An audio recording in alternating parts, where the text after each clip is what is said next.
आज देश भर में महाशिवरात्रि बड़ी ही धूमधाम से मनाई जा रही है। महाशिवरात्रि का पावन पर्व परम सिद्धिदायक भगवान भोलेनाथ की पूजा अर्चना के लिए समर्पित है। शिव भक्त इस दिन भोलेनाथ की उपासना कर उनका आशीर्वाद ग्रहण करते हैं।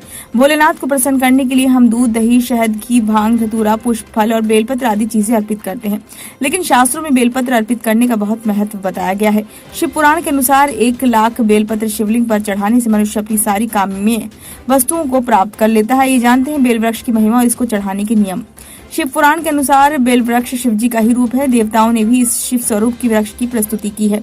तीनों लोकों में जितने पुण्य तीर्थ प्रसिद्ध हैं, वे संपूर्ण तीर्थ बिल्व के मूल भाग में निवास करते हैं। जो पुण्यात्मा मनुष्य बिल्व के मूल भाग में लिंग स्वरूप अविनाशी महादेव जी का पूजन करता है, वह निश्चय ही शिव पद को प्राप्त होता है। शिव पुराण के अनुसार तीनों लोकों में जितने पुण्य तीर्थ प्रसिद्ध हैं, वे संपूर्ण तीर्थ बिल्व के मूल भाव में निवास करते हैं। जो मनुष्य बिल्व के मूल में लिंग स्वरूप अविनाशी महादेव का पूजन करता है, वह निश्चय ही शिव पद को प्राप्त होता है। जो बिल्व की जड़ के पास जल से अपने मस्तक को सींचता है, वह संपूर्ण तीर्थों में स्नान का फल पा लेता है और वही प्राणी इस भूतल पर पावन माना जाता है। जो मनुष्य गंध, पुष्प आदि से बिल्व के मूल भाग का पूजन करता है, वे शिव लोक को पाता है और इस लोक में भी उसकी सुख संतति बढ़ती है। जो बिल्व की जड़ के समीप आदर पूर्वक दीप जलाकर रखता है, वे तत्व विज्ञान संपन्न हो भगवान महेश्वर में मिल जाता है। जो बिल्व की शाखा थामकर हाथ से उसके नए पल्लव उतारता उनको शिवलिंग पर अर्पित करता है, वह सब पापों से मुक्त हो जाता है। जो बिल्व की जड़ के समीप भगवान शिव के भक्त को श्रद्धा पूर्वक भोजन कराता है, उससे कोटि गुना पुण्य की प्राप्ति होती है। जो बिल्व की जड़ के पास शिव भक्त को खीर और घृत युक्त भोजन देता है, वह कभी दरिद्र नहीं होता है। भगवान शिव जी को परम प्रिय बिल्व वृक्ष किसी के घर में होता, वहां धन संपदा की देवी लक्ष्मी पीढ़ियों तक निवास करती है। पुराणों के अनुसार समुद्र मंथन के समय जब कालकूट नामक एक विष निकला, तो इसके प्रभाव से सभी देवता और जीव जंतु व्याकुल होने लगे। सारी सृष्टि में हाहाकार मच गया। संपूर्ण सृष्टि की रक्षा के लिए देवताओं और असुरों ने भगवान शिव से प्रार्थना की। तब भोलेनाथ ने इस विष को अपनी हथेली पर रखकर पी लिया। विष के प्रभाव से स्वयं को बचाने के लिए उन्हें इसे अपने कंठ में ही रख लिया, जिस कारण शिव जी का कंठ नीला पड़ गया।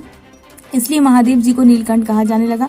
लेकिन विष की तीव्र ज्वाला से भोलेनाथ का मस्तिष्क गर्म हो गया। ऐसे समय में देवताओं ने शिव जी के मस्तिष्क की गर्मी कम करने के लिए उन पर जल उड़ेलना शुरू कर दिया और ठंडी तासीर होने की वजह से बेलपत्र भी चढ़ाए। इसलिए बेलपत्र और जल से पूजा करने वाले भक्त पर भगवान आशुतोष अपनी कृपा बरसाते हैं। साथ ही ये भी माना जाता है कि बेलपत्र को शिव जी को चढ़ाने से दरिद्रता दूर होती है और व्यक्ति सौभाग्यशाली बनता है। बेलपत्र अर्पण करने में इन बातों का रखें ध्यान। भगवान शिव को एक साथ जुड़ी हुई 3 पत्तियों वाली बेलपत्र ही चढ़ाना चाहिए।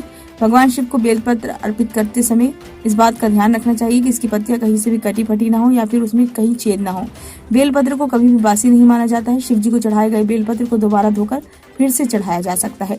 भगवान शिव को हमेशा उल्टा बेलपत्र यानी कि चिकनी सतह की तरह वाला भाग स्पर्श कराते हुए बेलपत्र चढ़ाएं। बेलपत्र को हमेशा अनामिका अंगूठे और मध्यमा अंगुलियों की मदद से चढ़ाएं और मध्य वाली पत्ती को पकड़कर शिव जी को अर्पित करें।